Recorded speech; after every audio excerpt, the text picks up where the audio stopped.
Porque no se puede hablar de concesiones en el Perú sin hablar de corrupción. Lo que ha ocurrido en las últimas horas a mí me resulta inaceptable.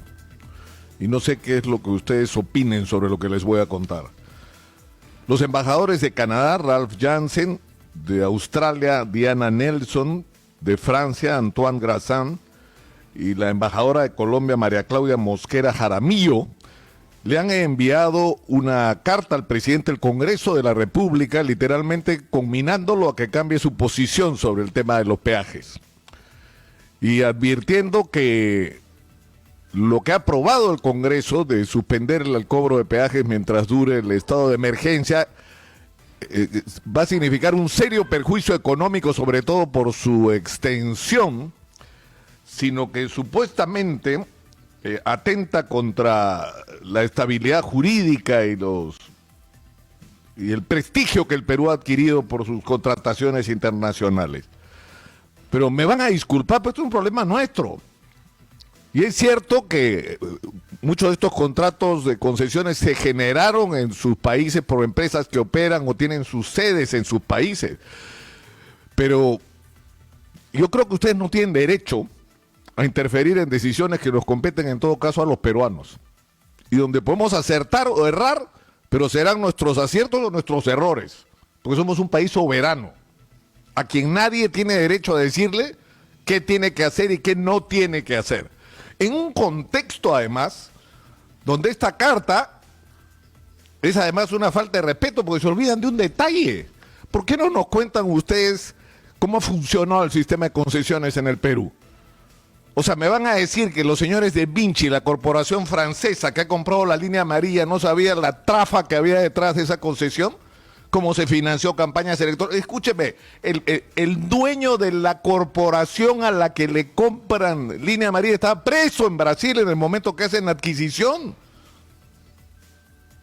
No sabían, no leen los periódicos los señores. Todo el sistema de contrataciones del Estado peruano en las últimas décadas ha estado pervertido por un sistema de corrupción.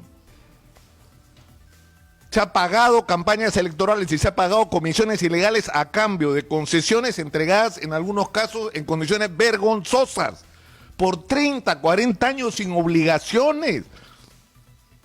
Los problemas de seguridad de las concesiones viales no son responsabilidad del concesionario. Si pone o no letrero no es responsabilidad del concesionario, como lo hemos visto en el norte a la salida de Lima. Si quieren discutir sobre el tema de las concesiones en el Perú, discutamos pues.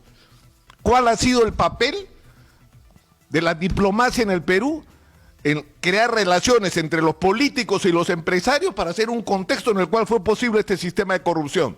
Porque acá ha habido un sistema de corrupción donde ha estado involucrado, por un lado, funcionarios del Estado peruano y por el otro lado, empresarios privados provenientes en algunos casos de sus países.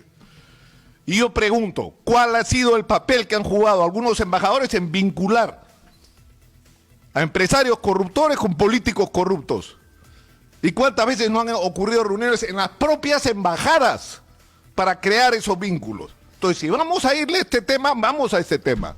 Vamos a discutir el tema de las concesiones y revisar una por una quién tomó la decisión, por qué en esas condiciones y lo que nos están cobrando y las utilidades que están teniendo son las razonables. Discúlpeme, ¿cómo van a entregar una concesión por 40 años?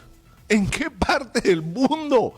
Eso es un negocio razonable. La concesión es: yo invierto dinero, hago una obra, cobro un peaje para recuperar mi inversión y ganar una utilidad y le devuelvo la obra en un plazo razonable al Estado. Acá no es así.